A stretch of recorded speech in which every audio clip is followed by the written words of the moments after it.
Hello. Here's the properties of logarithms video in preparation for class tomorrow. Be ready to write these things down. I'm going to do a couple sample problems. We're going to do two kinds of problems. One's called simplify, one's called solve. But in both of all these problems, you're going to be using these properties of logarithms. Now, you know these properties from last year, so if you need to pause this, write these down, okay? The product property, the quotient property, and the power property. Again, if you need to pause this and write them down, go ahead. And then these are a couple of basic rules. Log base b of b is 1 and log base b of 1 is 0. These rules are all going to be used to simplify and solve problems.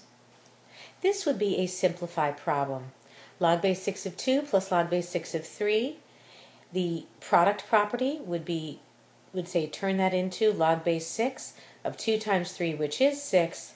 Log base 6 of 6 is 1. Here's another one. Log base 4 of 28 minus log base 4 of 27. Use the quotient property. That turns into log base 4 of 28 divided by 7.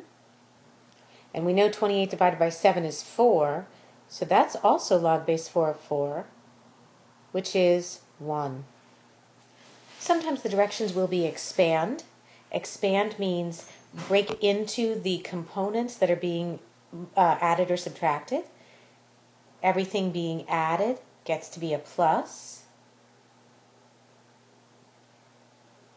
And everything being subtracted is after a minus. Then powers go down front. This becomes a 2 log of x plus, now that's y to the 1/2. So the 1/2 can come down up front. 1/2 log of y minus log of z. That is an expand.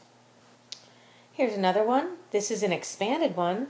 The directions would be something about simplify or condense. Now it's probably a little bit better just to change the order of adding and subtracting so it makes a little bit more sense to you.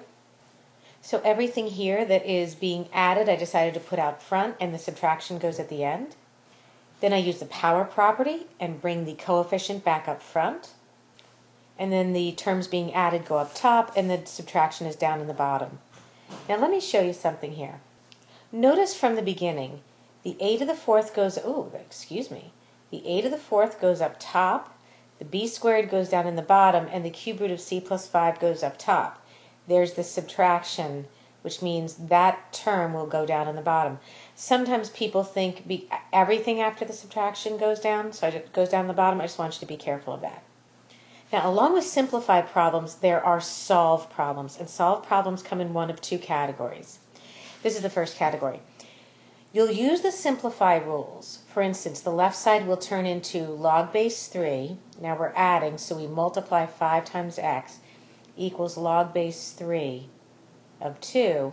And since I've got a log on both sides, I can cancel it out. 5x equals 2, x equals 2 over 5. Okay? This problem looks very similar. Let's go back. Notice that problem. Notice that one. It looks similar, but when you simplify the left side, you get log base 3 of 5x equals 2. Now we don't have a log on both sides, which means instead of crossing out the word log, we're just going to convert this to exponential form. Your base is 3, your power is 2, and the result is 5x. That means 9 is equal to 5x.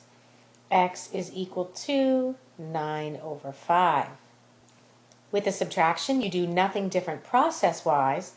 You just remember that the simplification of a subtraction is x over 5. And then you're going to rewrite with your base, which is 3, your power, which is 2, and that's going to equal the x over 5.